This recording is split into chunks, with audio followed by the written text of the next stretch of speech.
Parcelles Assainies de Kaolack, faux épithète, il ne faut pas charrier.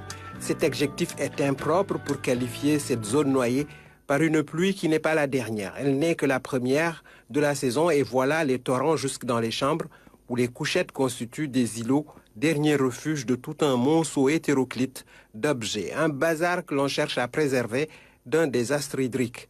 Dans cet endroit détrempé, le seuil critique est déjà atteint alors que l'hivernage vient à peine de s'installer. Du sud à l'ouest, en passant par le centre du pays, le week-end a été bien arrosé. Ainsi, certains quartiers de la capitale ont bu la tasse.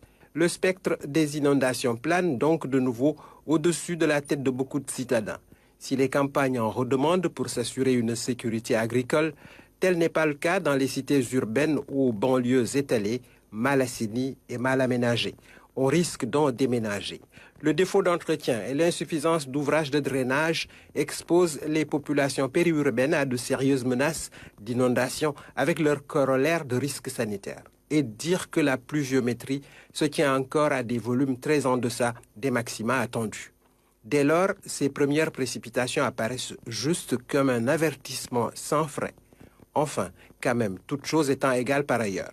Un nombre important de personnes déjà dans la détresse pensent même à un plan hors sec. C'est peut-être tôt, mais les tourments sont perceptibles dès à présent dans certaines zones devenues subaquatiques. On a vécu sous le plan décennal de lutte contre les inondations 2012-2022. Il n'a pas permis de faire de celle-ci un mauvais souvenir, tant les inondations hantent toujours le sommeil de milliers de braves. 750 milliards ont été engloutis par ce fameux plan qu'il faut évaluer. Certes, des choses ont été réalisées, mais beaucoup d'autres ne l'ont sans doute jamais été.